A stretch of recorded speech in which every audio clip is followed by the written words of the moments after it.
Hello, I'm audible technical team. Anyone can reply, please? Yes, ma'am. Okay, thanks a lot. Very good morning to all of you. Myself, Archana Chaubule from IT department. I welcome you all on behalf of Mahavir Education Trust, Shah and Anchor, Kutchi Engineering College. Today is the last day of AICT IST sponsored online refresher program on developing secure IoT applications, which is organized by Information Technology Department. And it's my pleasure to introduce our eminent speaker, Dr. Anjali Evle Madam. Ma'am, welcome for the today's session, ma'am. Now, Dr. Anjali Evle Madam is working as an assistant professor in VESIT Mumbai. Ma'am completed her PhD in technology from Mumbai University. Ma'am published various research papers in international journals and international conferences, which includes IEEE, ACM, Springer, and peer-reviewed journals. Ma'am also the co-author of two books, Information Management and Internet of Everything. And ma'am reviewed the two books, Computer Organization and Architecture and Internet of Things. Ma'am completed Microsoft certification for cryptography and system security. Ma'am also the Star Radio certified for IoT trainer. Ma'am having the various areas of interest which includes IoT, distributed computing, cloud computing, system security and web technology. Ma'am delivered and conducted various workshops and expert talks also. And having the patenting innovative ideas for its research areas. So now once again I welcome our speaker Dr. Anjali Abre Madam. Now I will request the ma'am to start this session. It's over to you, ma'am. Thank you, Archana ma'am. Thank you for such a wonderful introduction. Thanks, ma'am. Welcome. Just let me quickly share my screen and you Yes, just tell me whether it's yes, visible. yeah, sure.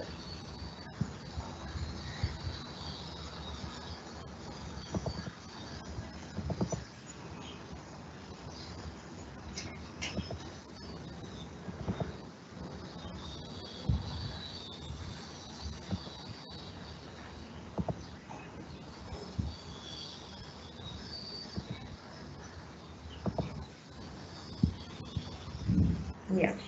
Yes, ma'am. Am I Yes, audible? yes, ma'am. Proper. You can start, ma'am. Yeah. Good morning, everyone. Um, as we have a topic for discussion today, which is working with Koja Simulator to develop secure application. I'll try to keep it generalized with the help of different case studies so that everyone will be able to relate those terms. So let me start. So my presentation is divided into four small topics. First one, I'll discuss about IoT ecosystem. Second one, challenges which are faced for adoption of IoT. Then the third point is why we need simulator. And the fourth point, which is security protocol implementation using Koja simulator. So IoT ecosystem. Generally, when we say it's an IoT application, so rather than saying it's an application, all IoT applications, those they are ecosystem because your IoT applications they includes all things like they include technologies that enables customers, business, governments. They have different control, different drivers. They connect different equipments together and they can be in use for any kind of area like agriculture, health sector, then the smart city sector, etc. So many things are involved there for a single IoT application. So it's not a wise thing to say that it's just an IoT application. Rather than that, the word should be used that is IoT ecosystem. And when we say it's an IoT ecosystem, the thing is when we are trying to apply security, the security should get applied at all the levels of that IoT ecosystem. Then only we can say that we have a secure IoT ecosystem. So why I say as a ecosystem, let me put forth some examples. So if you can see here in this picture, I have two separations. One is it's a smart home, another one is it's a smart building. When I say it's a smart home, that means the lights, bulbs, the AC of that house, web camera which is there in that house, fridge which is there in that house, everything is connected to internet. Now, as we are discussing about security, so I'm just going to give you few scenarios how this network can be hacked. So in my all ecosystems, I'll put for that. So let us say somebody is switching on and off the lights remotely. And this is quite possible because in Internet of Thing, your each and everything has an IP address. It is connected to internet. Web camera, they are the IP based web cameras. Someone can easily see or someone can easily capture contents of web camera, which is quite possible. Then if I have an IoT enabled fridge, my fridge is going to keep track of all my regular needs. So let us say milk. And if that milk level is dropping below some threshold value, my fridge itself is going to place an order to my vendor to deliver milk. But while doing that, if my fridge is asking for credit card details, then yes, it is something fishy. Because to buy a milk of 40 rupees or 50 rupees, it should not ask me about my credit card details. So these are the few scenarios, those they can happen if the like security measures are not taken care properly. Yes, there are high chances. But let me go one step ahead. This is what the system which we have already seen. And this is what is the present scenario, like we have smart cities, we have smart buildings. And when we say it's a smart building, entire campus of that building, not a single house in that building, rather than entire that building is IoT enabled building. So that building HVAC system, which is majorly IoT enabled system for smart buildings, which is heating, ventilation, and air conditioning system, which is IoT enabled system. Monitoring of that entire building is also IoT enabled. So different web cameras, those they are installed and remotely in your society office, everything can be observed. Then it's energy management, that is which area light should be switched on, which areas light should be switched off, what can be the better way of generating. See, now there are different pressure sensors also available in IoT. So if these pressure sensors are installed there on the footpath, whenever people are walking on its own, they generate electricity and they can be used in order to power up the lamps, those they are there at least in a garden. This is like it's a generated energy needs to be stored and then it needs to be used. So during rainy days, we will have less number of footfalls, so the energy generation will be less. So in the critical areas, like for lift and all, we can't use this electricity which is generated, but definitely for your garden lighting system and these places, there this IoT enabled electricity can be easily used. Just a second.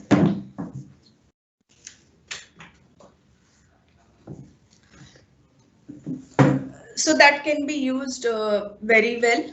So but again, if security is not taken care, this energy can be diverted to some other source or some other things they can happen.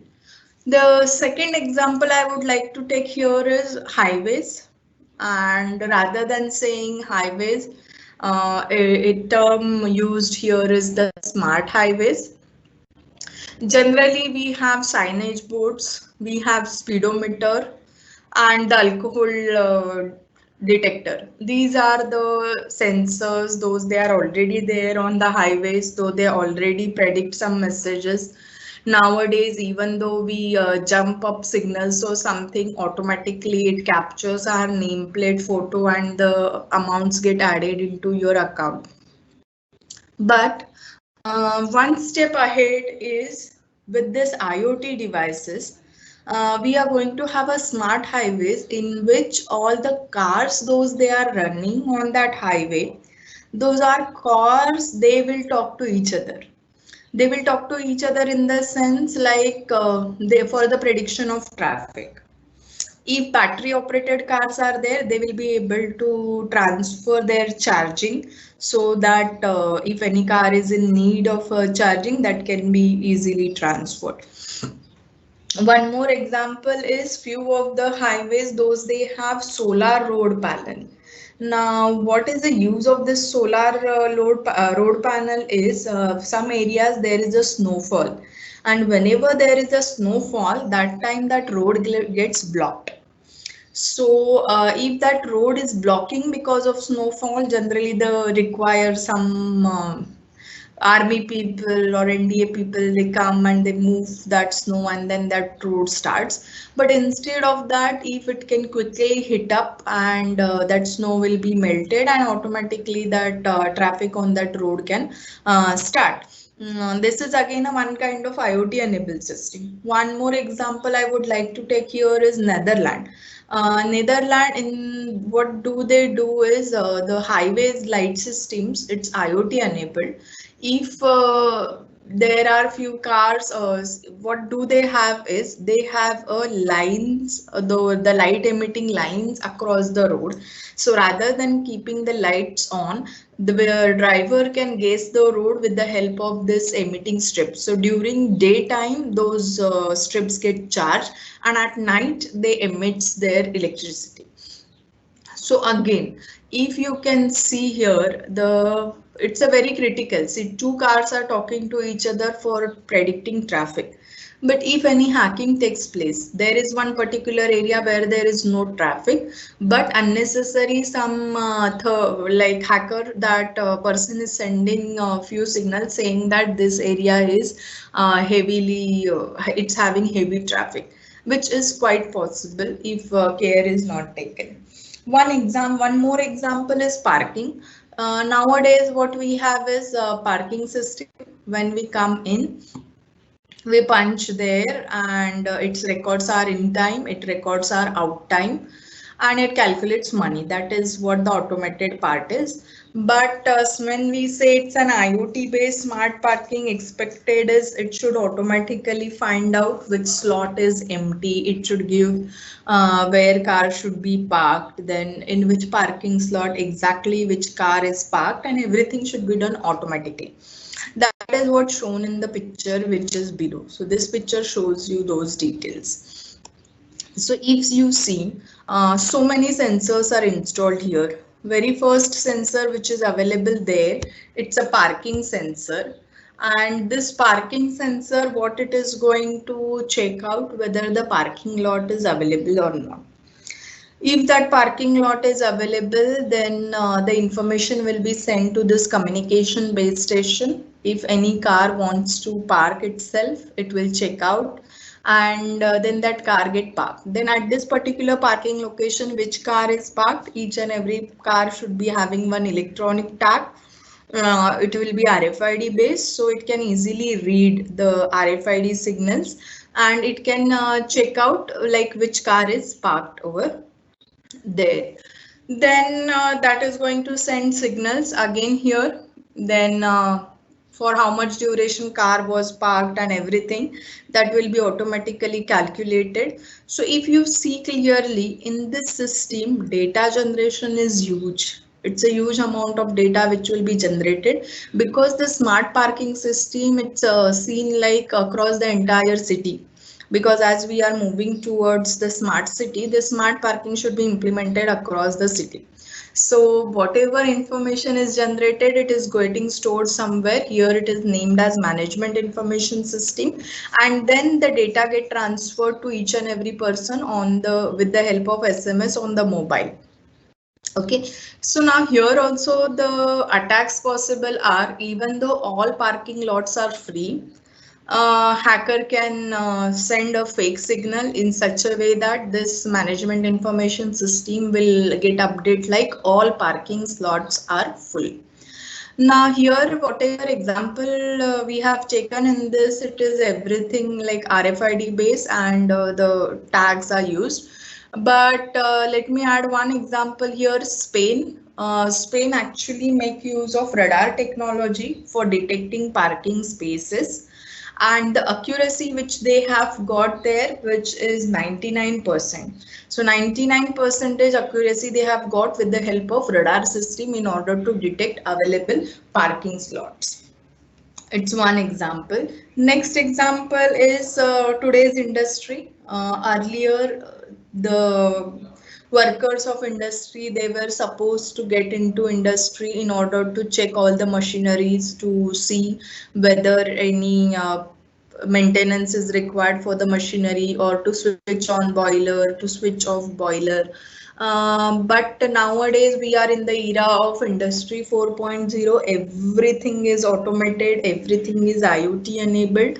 So user can simply go to user interface. A user can simply find out that panel, whatever is the interface, and from that interface in an industry, whichever particular machine user want to switch on, user want to switch off.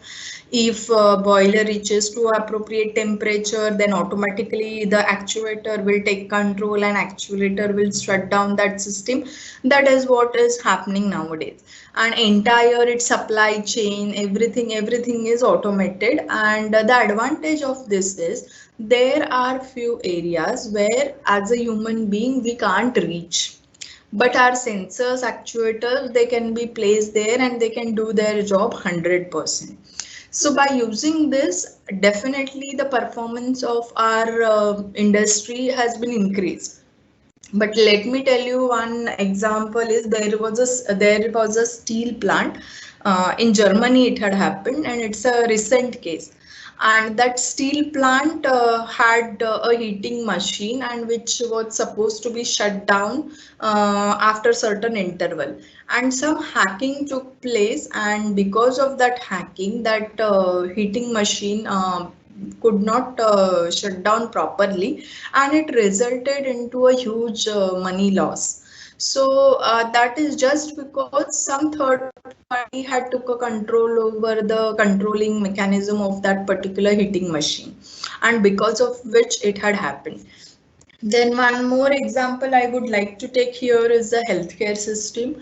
As of now, when we read any article or somewhere, always we find that the IoT is related to healthcare sector, and it is something like if IoTs are used in healthcare sector, we are going to get the good healthcare system, because with the help of IoT, body parameters, they can be sent very easily. So here in the first diagram I have put up here, that is a single person who is using IoT enabled system. So if we can see clearly, he is the elderly person who has many sensors installed on his body.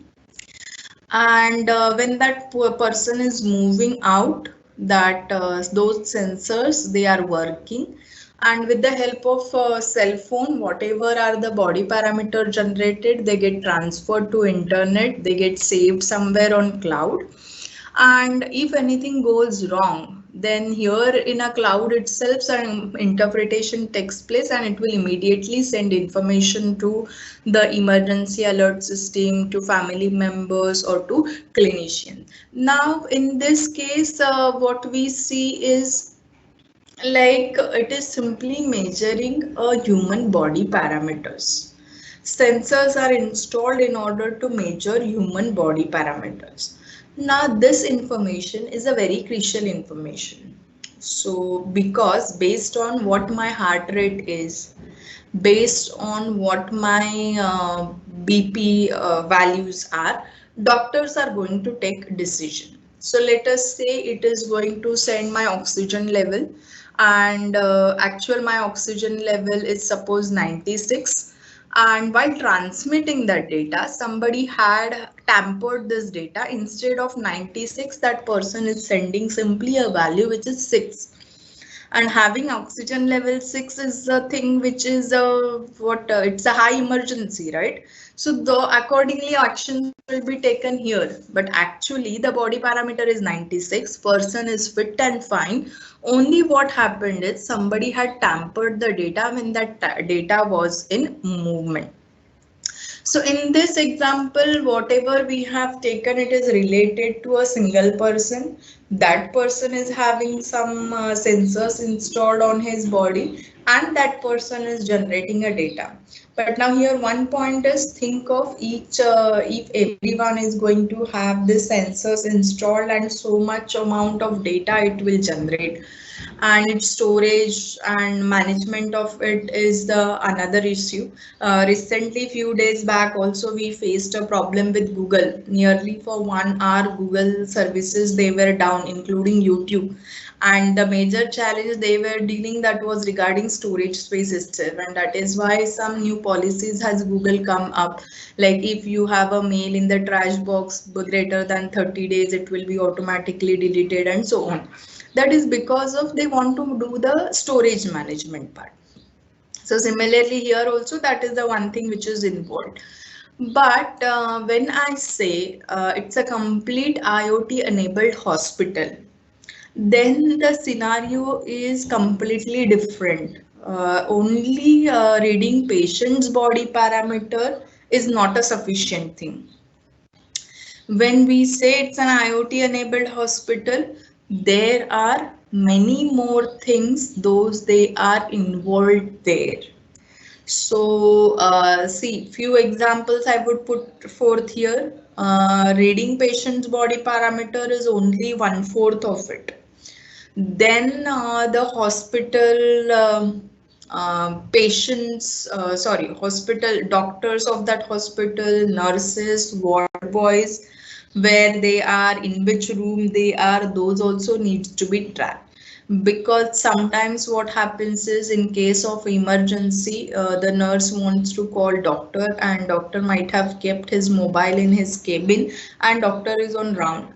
In that case, that ward boy needs to run around to search in which room doctor is. Whereas if RFID enabled tag is there on each and every doctor's wrist, then it will be easy to track in which room doctor is at present. Similarly for nurses. Then one more important part. So patient is one part. Then the staff which is working there in the hospital, tracking them, keeping their records using IoT, it's other part. Third part which plays major role here is the assets, tracking of assets for the hospital. So one example I'll take again here is, suppose that hospital has 5 ventilators, and those 5 ventilators are there in 5 different rooms. As of now, somebody needs to keep a track of it physically in which room it is. Rather than that, if that ventilator is having some identification tag, and again I'll take it as a RFID tag, and it is sending a signal, RFID reader is there, RFID reader reading in which room that particular ventilator is, and that information can be automatically sent, and it will be easy to keep a track. Then not only there's devices, but the medicines, those they are there. So medicine comes in the, what you said, batches, and the old batch should be consumed first, then the new batch should be consumed. So that way its supply chain has to be managed. So with the help of IoT, it will be easy. Another more important and crucial point is, in hospital there are different pipelines, like oxygen pipeline, and that oxygen pipeline requires its switch to be on and off after certain interval.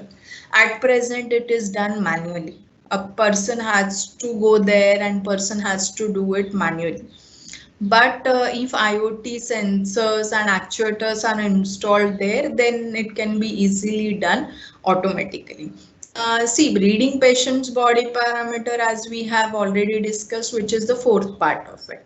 Nowadays, nurses are busy in doing that. Every after 1 hour, the patient who is in ICU, they need to go there, they need to check body parameters, write them down on one page. Actually, nurses' time is its valuable time in order to take patient's care. But whereas now nurses are busy in doing this task as well. But instead of that, if IoT enabled sensors are placed, those sensor will start sending information directly to doctor's mobile phone, and doctor will get update. One positive point of it, that information will be saved permanently there. Any point of time that information can be retrieved. So it's a huge area, and with this huge area, the probability of hacking is more, and rather many foreign countries, those they have good usage of IoT in their healthcare, but they have faced many attacks. A few real-time examples I'll discuss in my next case study section. So this was about the hospital. So up till now we have seen how it is used in house, then in a building, then in a road, on the road, then industry, and the your healthcare. So when we put up everything together, the smart city, smart hospital, smart highways, smart factories, this is what going to form is, it's going to form one smart city. Here I would like to give one more example of few European cities. So what European they found is the air pollution is a silent killer. Many of the diseases or deaths, those they are happening because of air pollution. So they have taken up one project, and the goal of that project is up to 2030. The project name is TARAFAIR, TRAFAIR, understanding traffic flows to improve air quality. So based on the traffic flow, if air quality goes bad in one particular area, traffic can be regulated from other area, and so see here I have put up that one example. So and in the initial phase, they started with 5 cities, and in the month of April itself, the Santiago Compostela is a city which got the award of the cleanest city. And that city is now completely IoT enabled in order to understand its traffic flow, basically in order to understand its air quality, so that the traffic can be managed very well. And one more example I will put here is there was a natural gas leakage in Alaska, that is somewhere in the sea, middle of sea, which is away from seashore. But because of sensors installed there on the seashore, though that gas leakage was detected very easily. So these are the few examples of smart cities. Those they have already incorporated all these things which we have discussed in order to have good smart city outcome. So but here point is, now in this place there will be many sensors, here there will be many sensors, here there will be many sensors, here there will be many sensors. Those they will generate data, those they will send data. Obviously each one of us can't have that huge storage to accommodate data, so we will rely on cloud service providers, and we will pay for the storage amount that we will use. That is a better option. So the cloud service provider is going to provide the platform.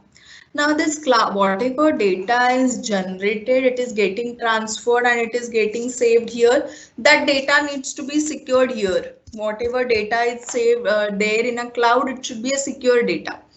The person who is authorized person, that person only should get access to that data. It should not happen that someone else is also getting access to my house. That should not happen. Someone else is able to see my body parameters, which are getting generated with the help of IoT sensor. It should not happen. So access control is one thing. Then the authentication and authorization is the other thing. Then the other thing is whatever data is getting stored over here, that data has to be encrypted. One more thing is, in order to check whether the data is not getting tampered and all, the integrity check has to be applied. But like this cloud services, there are different players in a market. Amazon is the one, Google is there, IBM is there, Arctic Cloud is there. So there are so many players in the market, those they provide these services. And let me tell you one thing is, towards that end, towards the cloud end, they are doing a wonderful job in order to provide security. But major challenge lies where? One challenge is when your data is entering here in this cloud environment, basically the APIs will be used in order to transfer that data. So those APIs needs to be secured.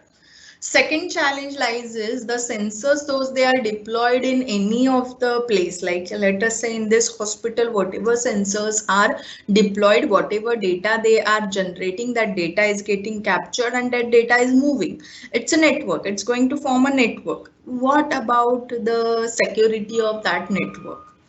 Then whatever data is captured, that data also requires security. See, one part of security is managed by them, but the actual data generation and when data is generated, after that putting encryption, putting hash function on it for the data integrity check, that is another different level of challenge.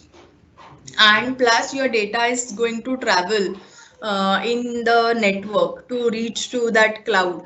So whichever path is getting followed, the the firewall, whether the firewall is there or not, whether that ID is secure or not, that is the another level of challenge which needs to be again taken care of. So these are basically the IoT security related challenge when we say we are going to have this smart city.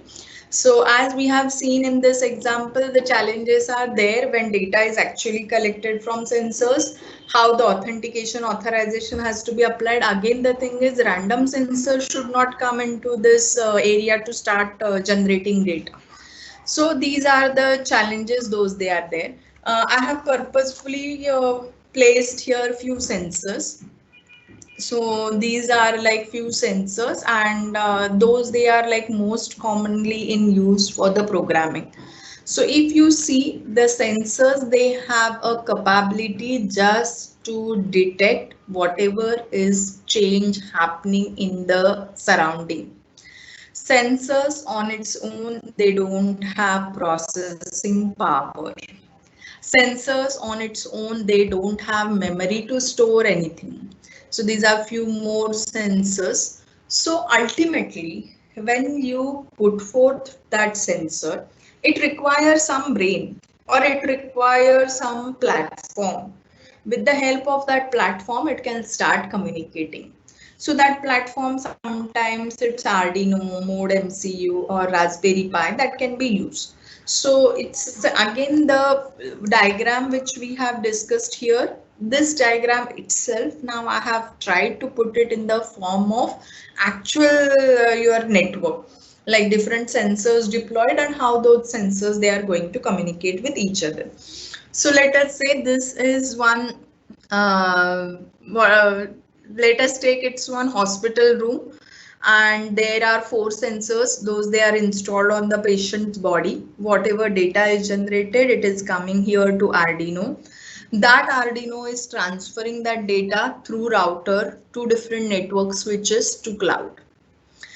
Then as and when required, here on a mobile, doctor will log in and doctor will read by providing doctor's credentials, doctor will read the data. That is a different part of it.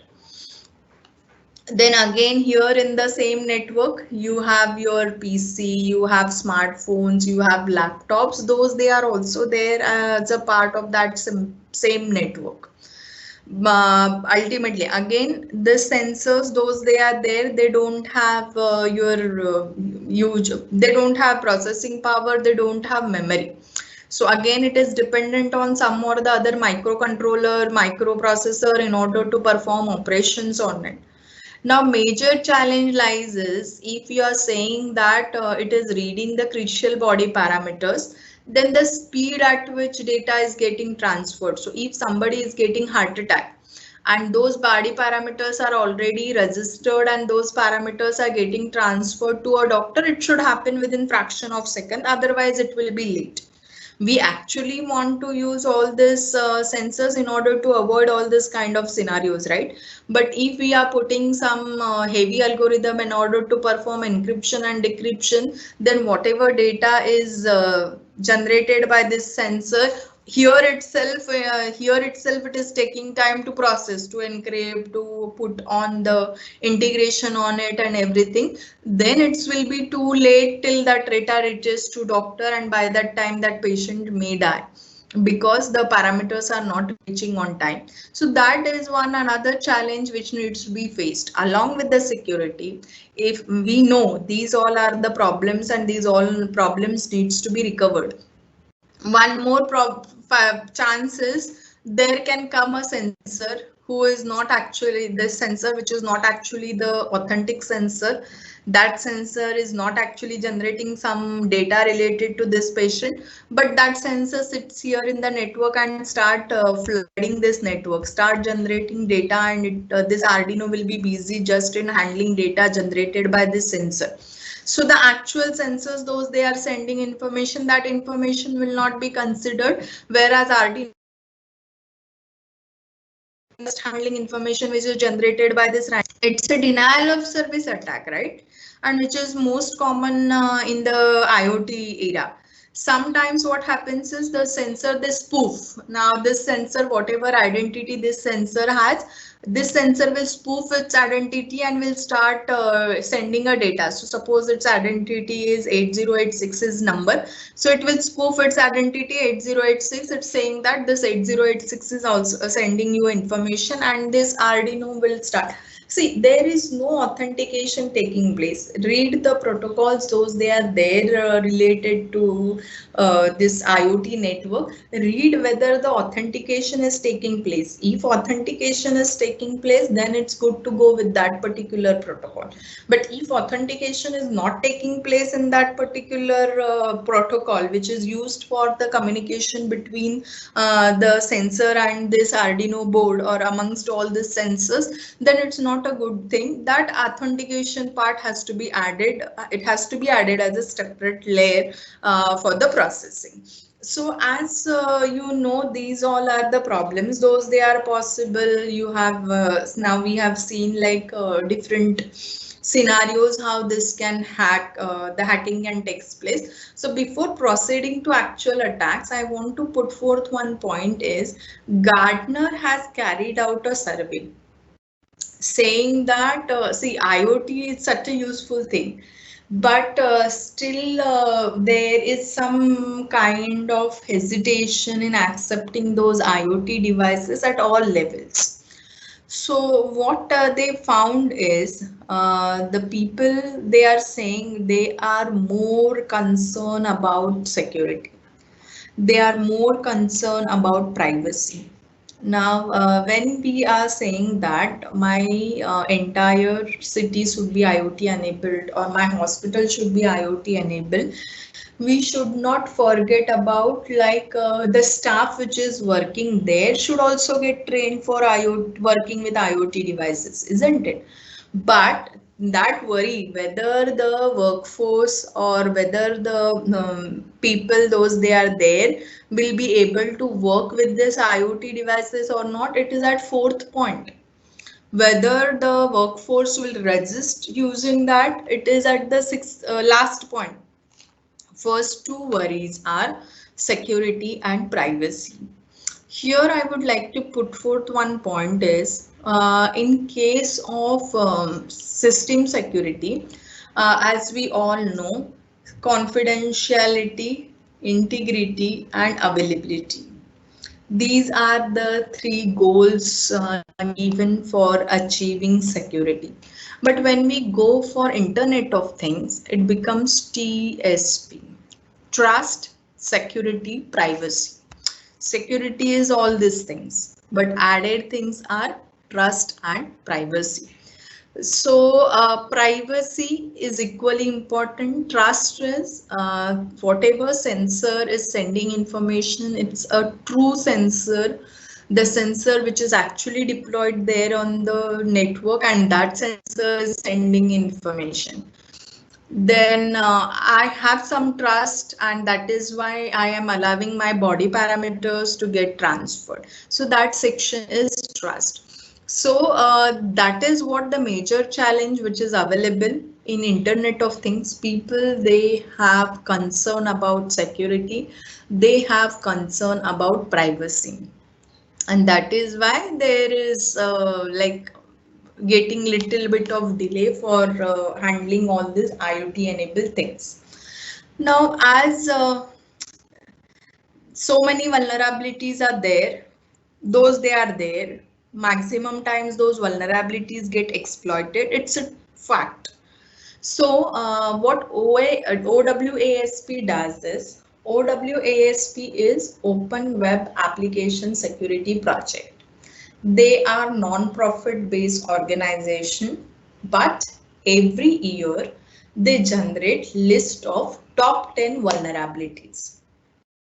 Now, this is the list of top 10 vulnerabilities generated by them. It's last year's list. So they don't only generate top 10 vulnerabilities for IoT, whereas they generate it for web applications, they do it for mobile applications as well. So every year, after observing the what all hacking took place, or wherever the compromisation took place, where the data got tampered or where the security got spoiled, based on that they generate this list for three things. One is for web applications, second one is for mobile applications, and third one is for IoT. Actually, they started generating this list with web applications. Slowly we started making more use of mobile applications, so it moved on to mobile applications, and now from past 3 to 4 years they have started generating this vulnerability list for IoT. So let us see what vulnerabilities are listed. Weak, guessable and hard-coded passwords. As I have already mentioned, these IoT devices, they are having very less memory. They are having very less processing power.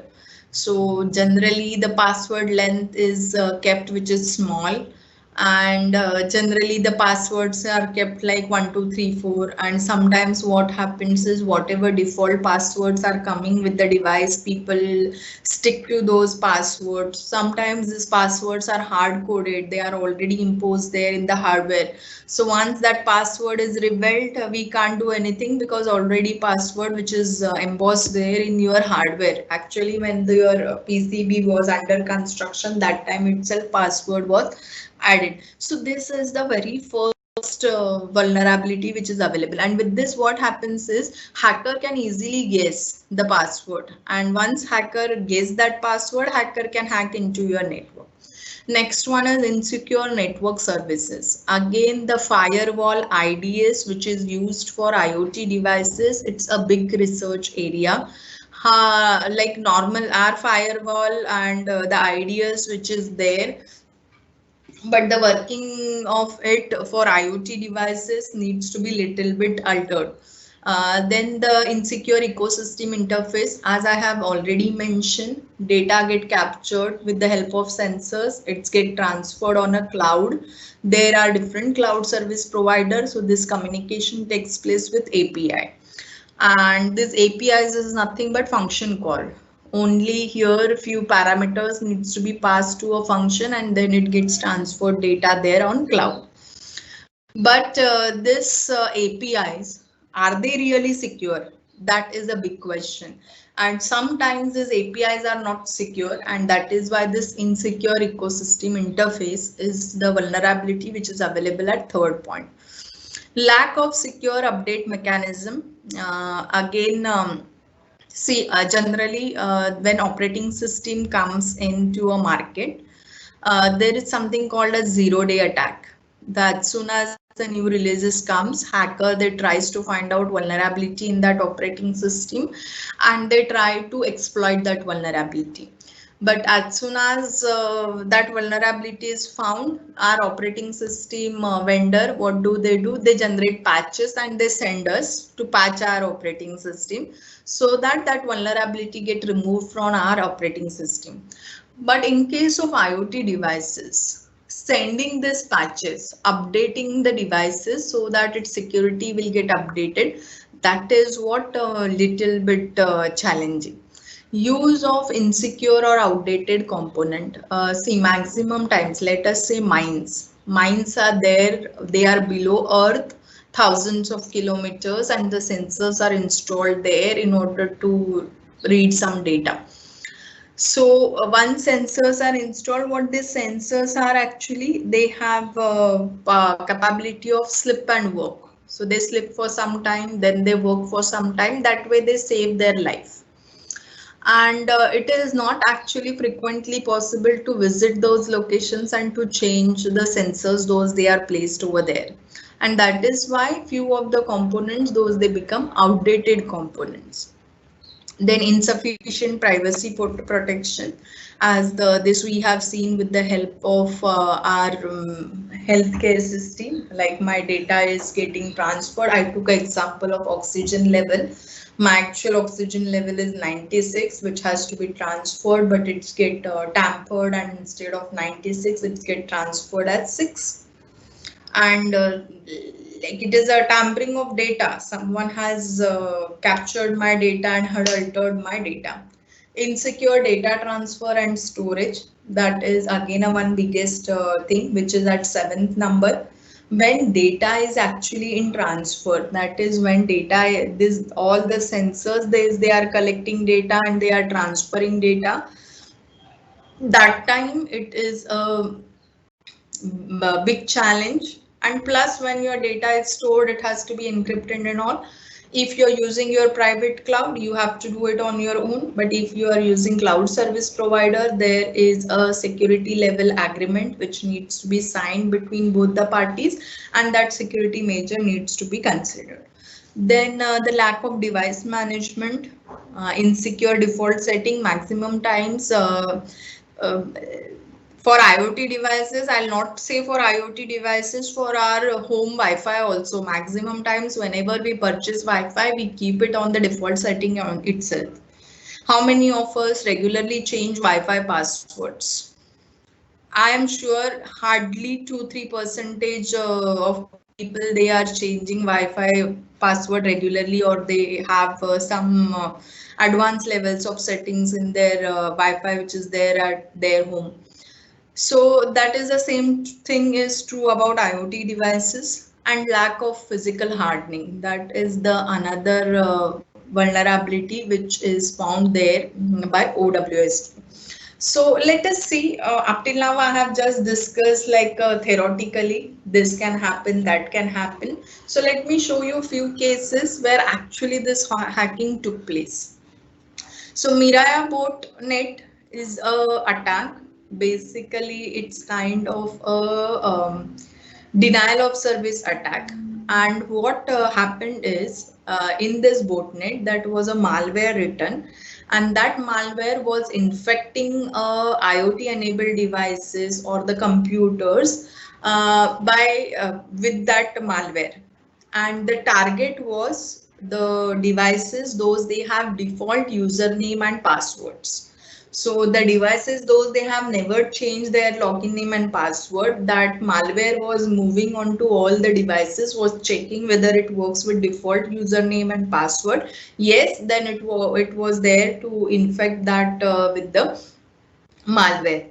And for this attack, Twitter, Netflix, CNN, if this all they faced a problem for this. It had happened in October 2016. It was the biggest, largest distributed denial of service attack launch.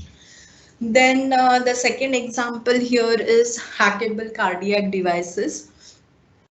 That pacemaker which get installed there in a heart patient in order to give a rhythm to a heart. Now this pacemaker, it was IoT enabled pacemaker, and somebody found that vulnerability when the data is getting transmitted.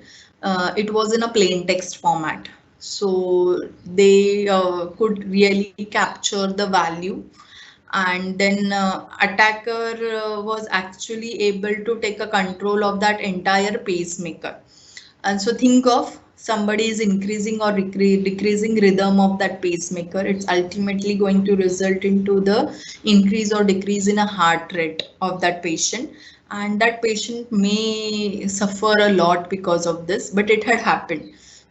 Actually, because whatever parameters, so parameters in the sense login name and password, that was also in a plain text format, and because of which that hacker could took a control of that device. Then one more example is Wi-Fi based baby heart monitor.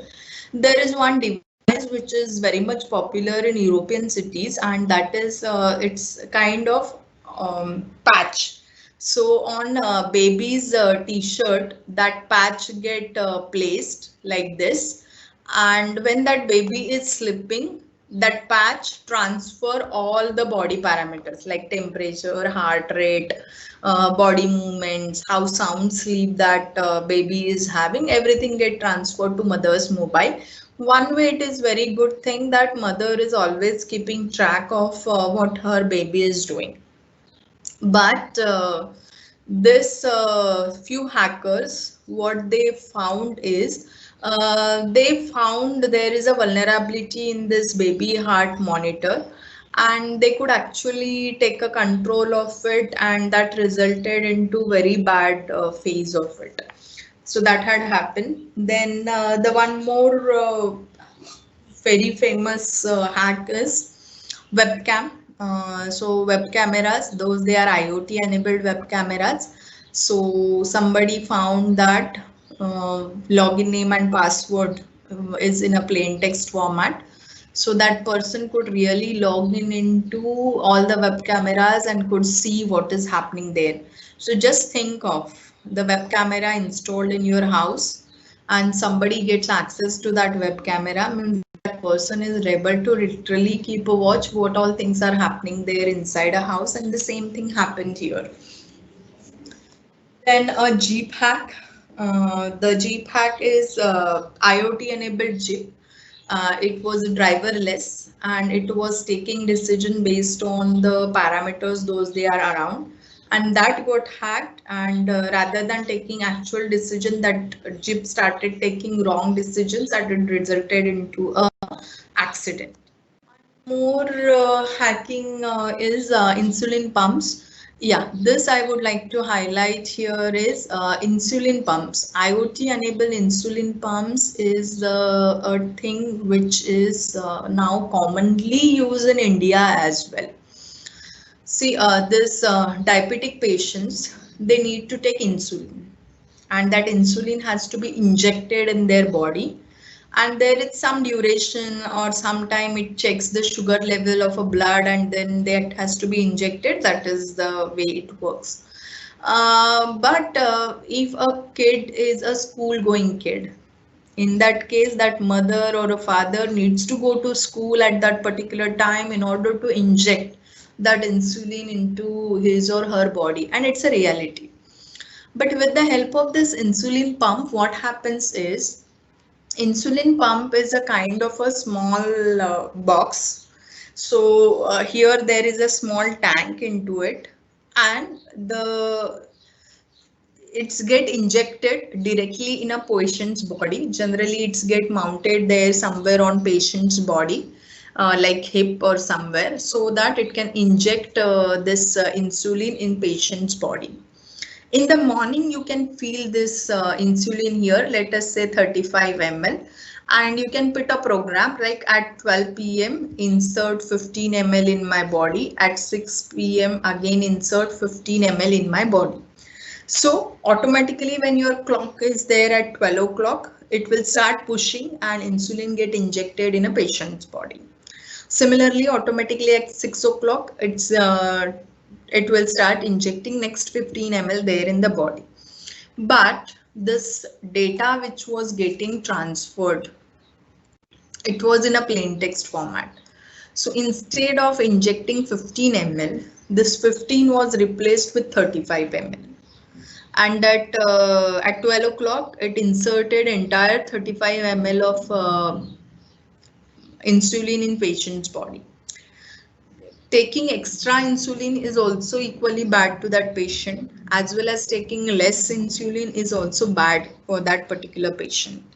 So this was the hacking which took place, and clearly we see here, we can see that as data was transferred in a plain text format, so that data got tampered. So whatever attacks we have discussed up till now, I have put forth them into one diagram. And generally in IoT, there are 4 layers, those they are considered: application layer, middleware layer, network layer, perception layer. So application layer, code injection, buffer overflow. Code injection is a sort of SQL injection which is there in our web applications, but there your database or your SQL statements are injected, but here actual code get injected. Buffer overflow is also well known. Sensitive data permission manipulation, phishing attack, authentication and authorization attack. So those they happen at application level.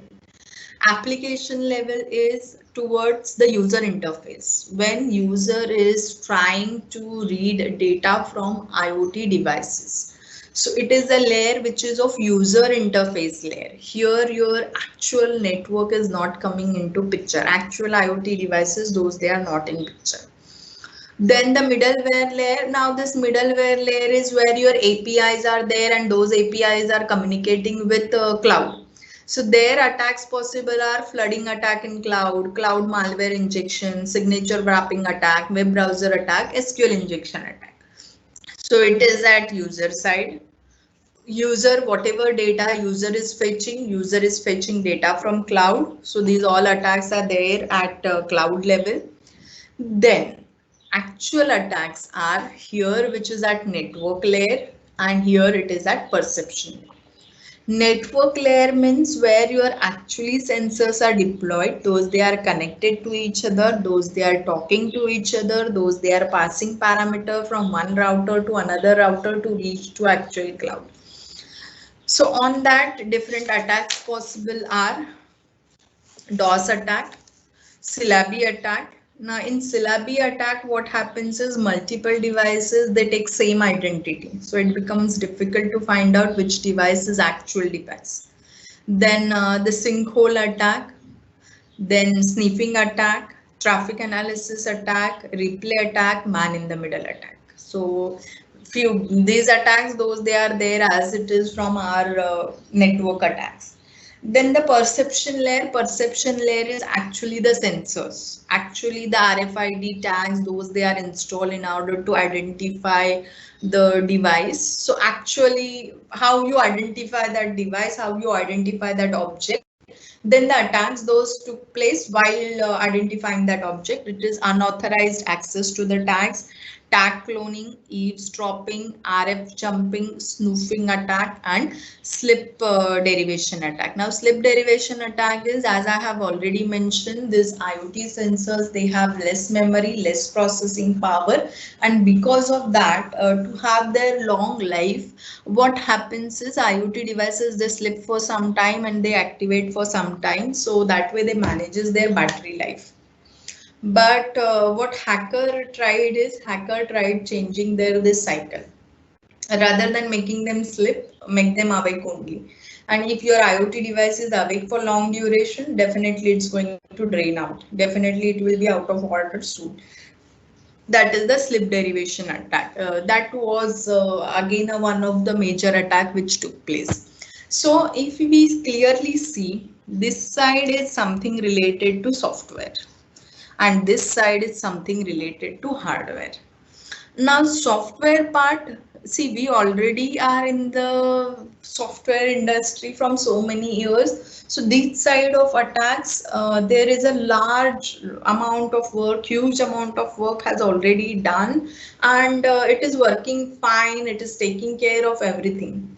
But major challenge lies here in hardware. One challenge is uh, whether that attack is taking place or not. For that, if I say I want to have a IoT enabled hospital, I'll require thousands of sensors.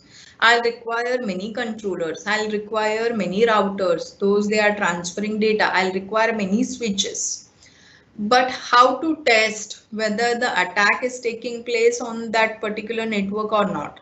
It's not feasible thing, right? You will deploy everything in the hospital and then you will test whether my network is secure or not. It's not at all a wise thing because there you are investing so much amount of money, and after deploying it you can't change actually the protocol or the protocol which is working there in that network. So when this hardware is coming into picture, whether the network which I am forming for my IoT project, my IoT ecosystem, is that the strong enough. If I have taken a decision that I'll use 6LoWPAN protocol, but whether the 6LoWPAN protocol working is sufficient and the secure enough for my network layer, that needs to be tested.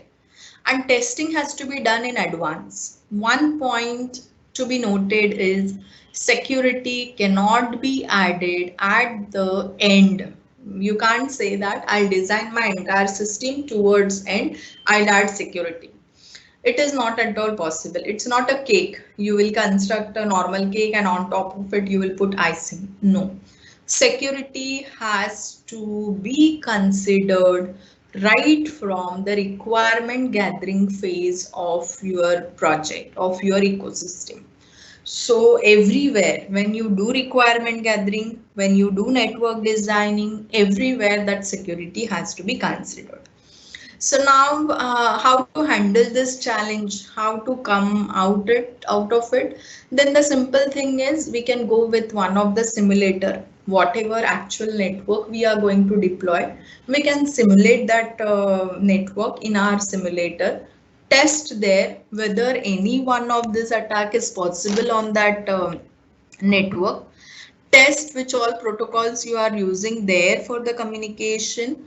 Is that protocol working fine? So at the end, if you have 100% quality assurance for that network, yes, this network is 100% secure, then whatever is simulated there in the simulator can be easily deployed there in the actual network. So by that way, we are going to achieve like not 100%, but somewhere 98%, 99% security can be achieved with the help of it. Because see, hackers are going to try and they are going to find out new vulnerabilities as and when new things are coming into picture. So basically when we say it's a secure, it's like yes, it's secure, no, it's not secure. So that is the way. But to deal with the challenges, those they are already known, yes, wise solution is deploy your network in a simulator, test your network for all attacks, draw their performance matrix and go ahead. So that is what the need of an R is. So one one simulator I would like to go with is Koja simulator. It's not like that there is only one simulator available in the available. There are many simulators, those they are available. But the Koja is the one which I found.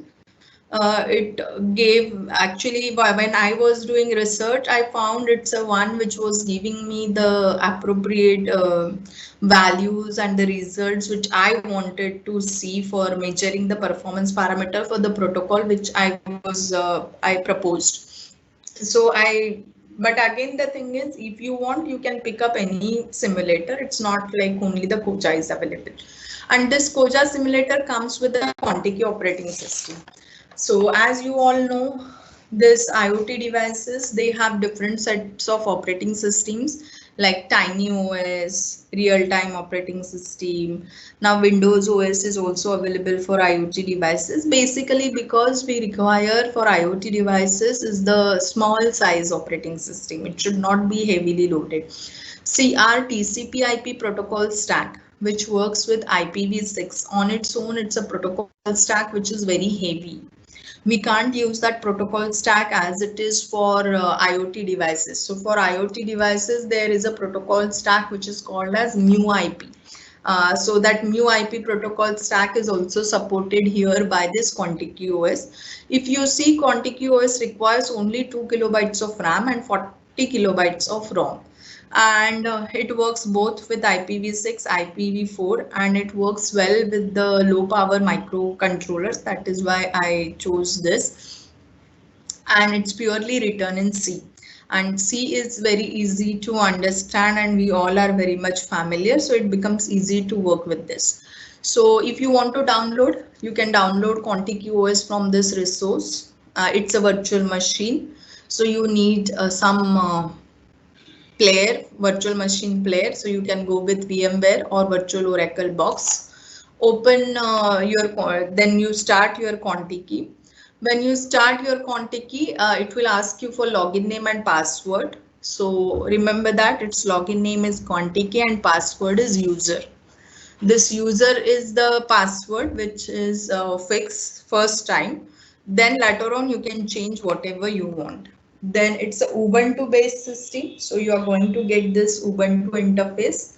So this is the screen which will appear where you have to enter password which is user. Remember that first time its password is user.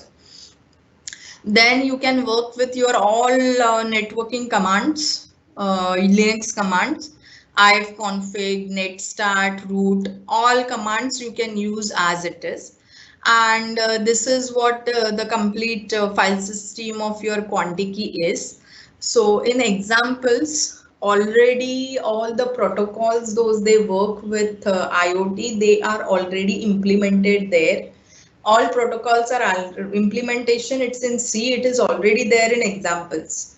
But if you want, like in this particular protocol, you want to put authentication or you want to put access control or you want to put MD5 SHA implementation, yes, definitely you can alter that program, you can add on those things and you can check the working of it.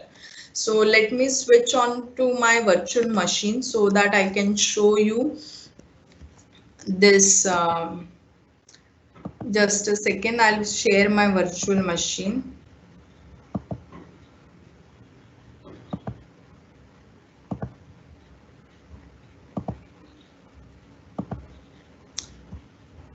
Is my virtual machine visible?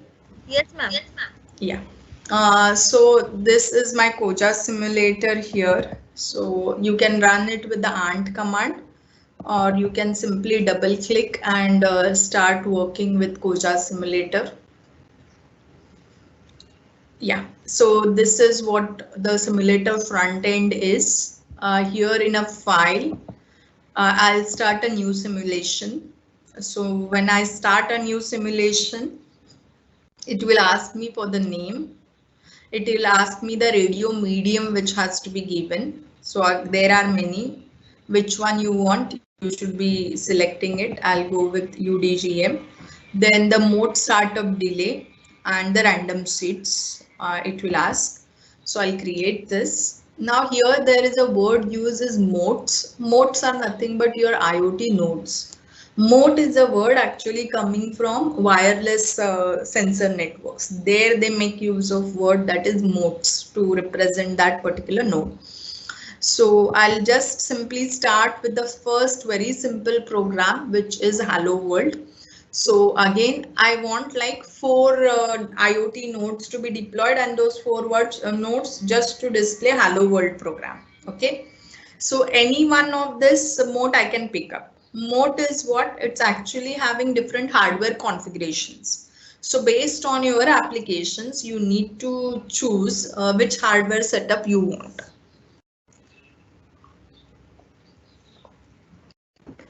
So Z1 mode, Sky mode, ESB mode, etc.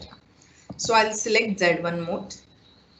What I want a Hello World program to be attached. So I'll go to examples as I have already mentioned. In examples, see here in Contiki, in examples, I already have Hello World. In Hello World, I already have C, Hello World.c. I'll open. I'll show you that Hello World program. So whatever functionality is given there in Hello World.c, it will be attached to this Z1 mode. Okay, so now I'll compile that program. So it's a C program, so compilation command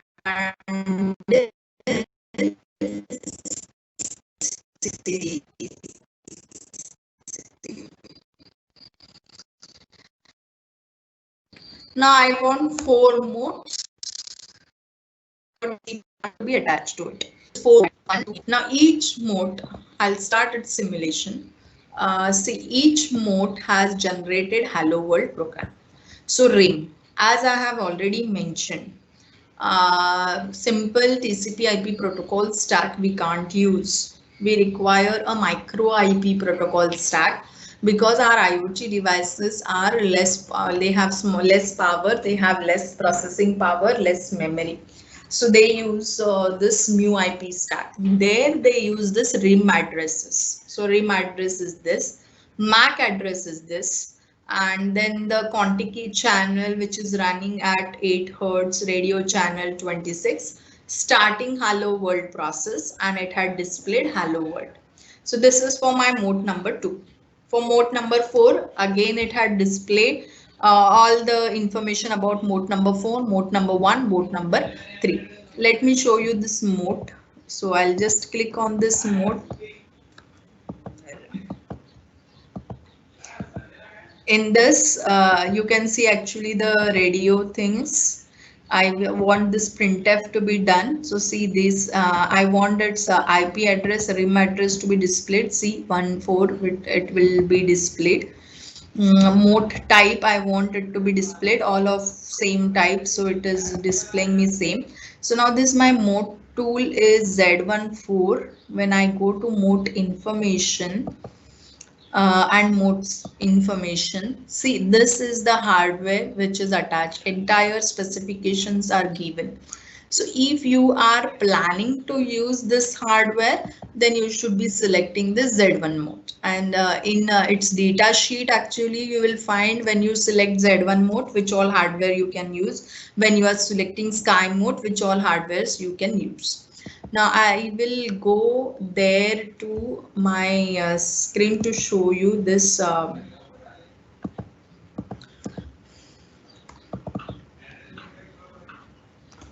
So I'll show you. This is my structure.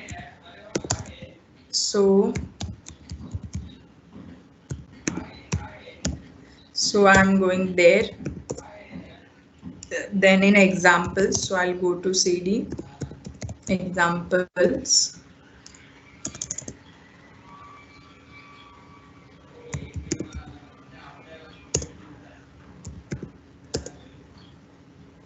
And then as we have seen, we selected it there in the Hello World. So you will find here Hello World directory.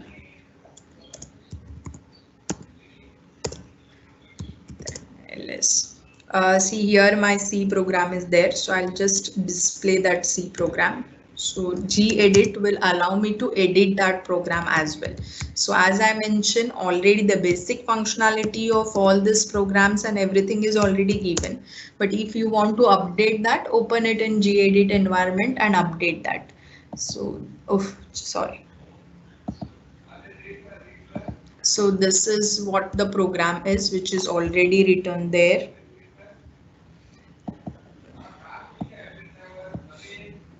Then this is your program, actual program. First section is comment, we'll leave it. So if you see here in this program, See, the hash contikey.h is the hash include, stdio.h is the hash include because of printf statement. This is the process, and the hello world process started. That message came because of this. Then the auto start of this process hello world, and your Contiki OS is the thread based operating system. So this process thread started. It started with this process event and data process begin printf hello world by Anjali, and then end process. So if I want to change, I can change this data. I can add few more things, and I can save all these changes. And again, so basic skeleton of your Contiki Koja simulator program is going to remain same. Only changes will be there in this body section. Okay. So this is the way how you can change your code. So one more example I would like to take, and this time I will go with the example which is simple UDP broadcast. So let me go. I want to create a new simulation. So I'll create a new simulation. This I want to remove. I don't want to keep. So again, I'll give a name my simulation. I want to add modes. This time I'll add sky mode. Then for file, I want to go to examples. So I'll go to example section in IPv6. Sorry, IPv6. I want simple UDP RPL. Simple UDP RPL it is, and I want just a broadcast program. So I'll select this broadcast.c. Yeah, here you can see there are two extensions .c.csc. When your simulation is ready and it's saved, it will have .csc extension so that you can simply run it. You need not to again and again deploy everything. Sorry, I don't want that CSC, I want C. So and compile. So it's done. So again, I'll create 4 modes. Yeah, position of this mode also you can give here and add. Okay, now I'll go here. I'll go with the radio traffic because it's a broadcast. As we all know, in a broadcast, addresses also needs to be displayed. Background grid. Yeah, now I'll start this simulation. So see, broadcast is each and every node should be able to transfer information to other node. But if we are observing only 4, 2 and 1, they are able to communicate with each other. Let us check 3. Yeah, when I click on this 3, the green area is its actual range, which can be captured by that IoT node. But in this range, there is no other device available. So this 3 is not able to broadcast information to other nodes, or it's not able to capture information from other nodes. Let us click on this 5. Same thing is true about 5. When I click on 2, then we can easily see this 1 and 4 are in the range of 2, so they are able to communicate. So now let me take this 3 little bit close to this. See here, now communication started with 3 as well. So now 3, 4, 2, 1 are in communication with each other. Now let me take this 2. This is the 3's range. But see, 3 and 1, they are not directly able to communicate because 1 is there at the border line. So I'll pull this 5 also little bit close. See, this 5 is also now started communicating this, but now this 5 can't communicate with 4, but 5 can communicate with 4 via 3 because it's in the range of 3. It's not in the range of 4. It's not in the range of 4. If I take it more closer, then yes, it will be able to communicate with everyone. So this is the way actually we can see the placement. Now the range of this green area, range of that gray area, that we can change and we can check. Then now when the sensors are sending information, we can actually have some authentication algorithm running. We can actually have some access control mechanism running. So that first authentication should takes place. If they authenticate each other, then only they should start sending information. Definitely we can do that. Only what we need to do is open that broadcast example.c program. Whatever add-on you want to add, those you can add, and then you can start running that. So this is what I wanted to demonstrate. I'll switch back again to my PPTs. Is my PPT visible? Yes, ma'am. Just do the slides. Yeah. So that was the few examples which I wanted to show you. And let me tell you that a 6LoWPAN protocol, MQTT protocol, COAP protocol, RPM protocol, all are already available and they are already implemented there in Contiki. This example we have already seen. So one more thing I wanted to show you here is, this is one sample program I have taken and it reads information for temperature sensor. So this is some initialization part is there. After initialization part, this is what it is reading parameter for sensors. This is what it is converting them from analog to digital format. Now, if you want that whatever data is converted from analog to digital format, you want to encrypt it here itself. Yes, after that, before this printf statement, here the analog to digital conversion is over, put encryption routine. But while as I have mentioned, when you apply any security mechanism here for IoT devices, make sure that it's not so heavy so that performance of your system should not get hampered. And if you are applying encryption decryption, automatically you are going to reduce your tampering of data. So you can put integrity check as well. Before reading data from a sensor, you can put authentication. So denial of service attack also can be removed. So that authentication mechanism also can be added here in this program. This is one for humidity sensor. Again, the same way, it is reading information and the information is getting converted from analog to digital format. It's getting displayed here.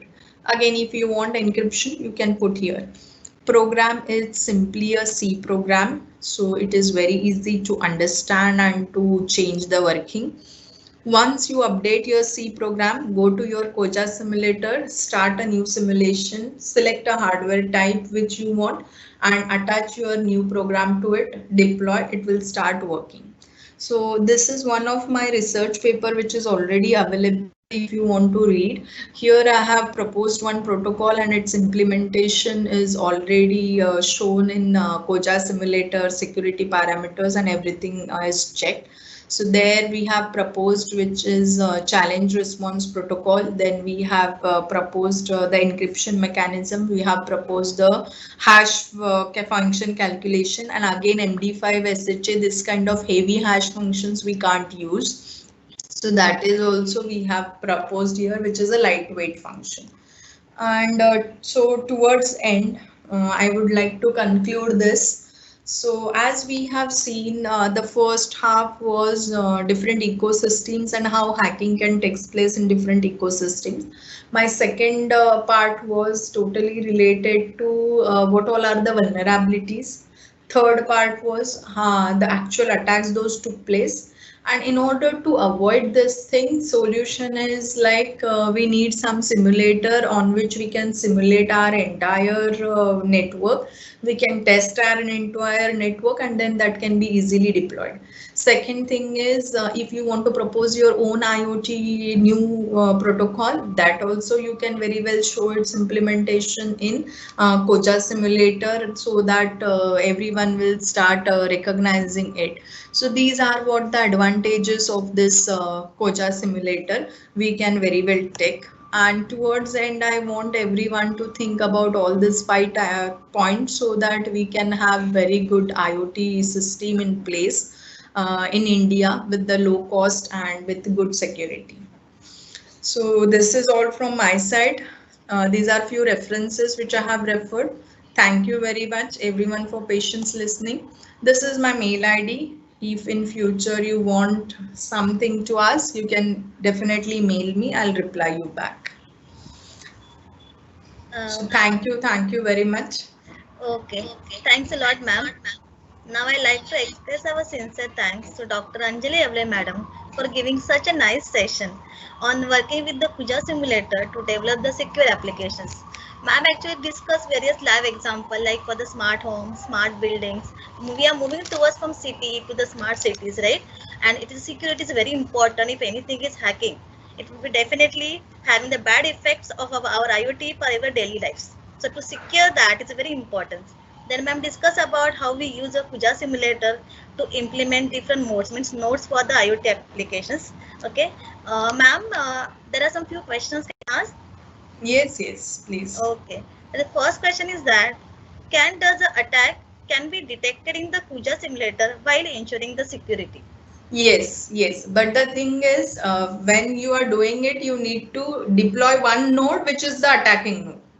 So actual whatever security proposal you have proposed, so your 4 to 5 nodes will work with that security proposed protocol, and that one node which is without security or one node which is a hacker node should have that functionality to hack into this network.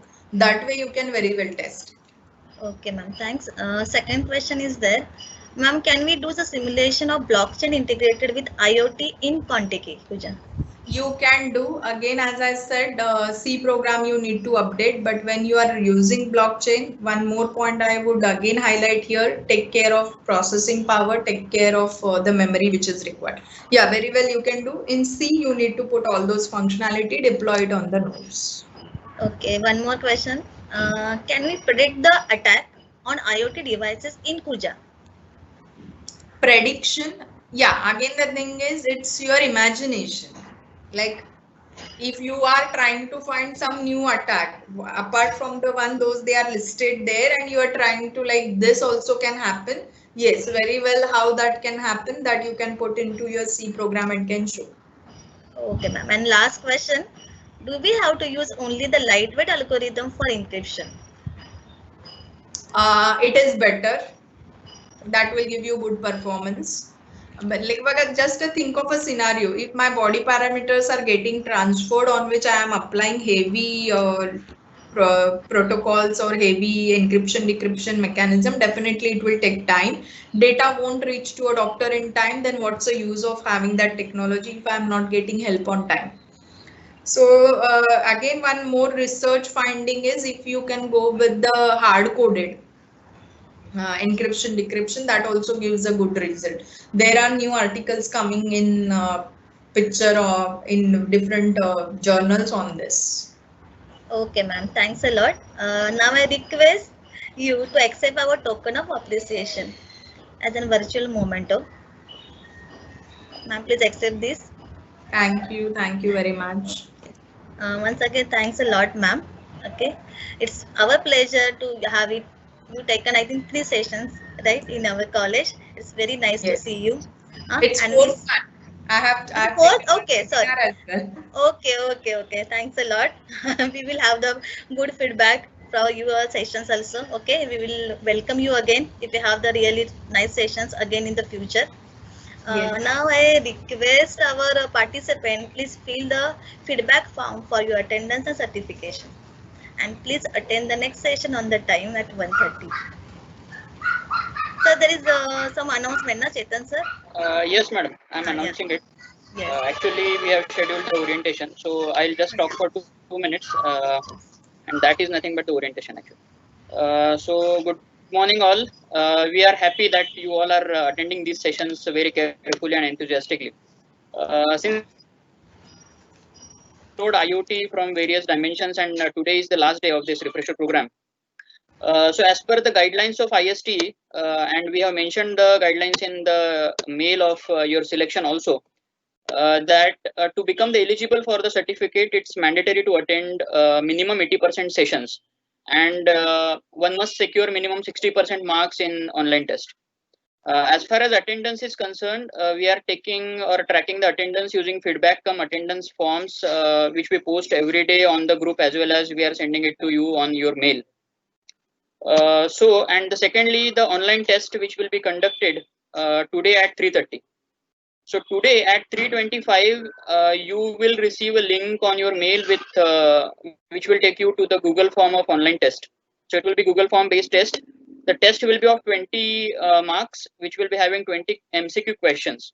All questions are compulsory and they are MCQ type, and each and every question will have only one correct answer. So as I said, the link will be posted to you at 3:25 and it will get activated at 3:30 p.m.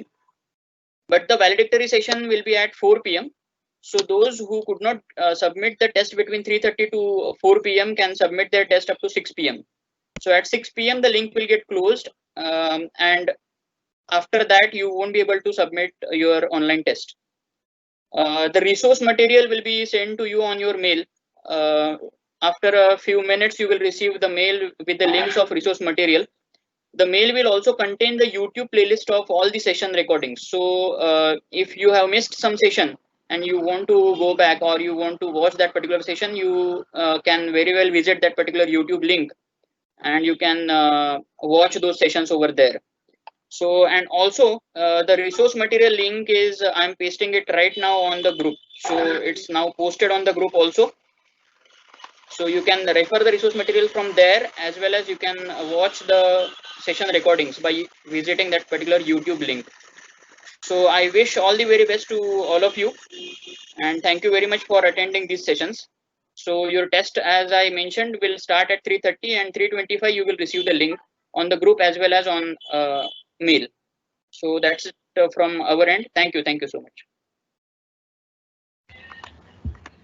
Sir, ma'am can leave. Chetan sir, ma'am is waiting with you. Yes, ma'am. Ma'am can leave. Yes. Yes. Ma'am. Thank you so much, ma'am. Yes, thanks, ma'am. Thanks a lot.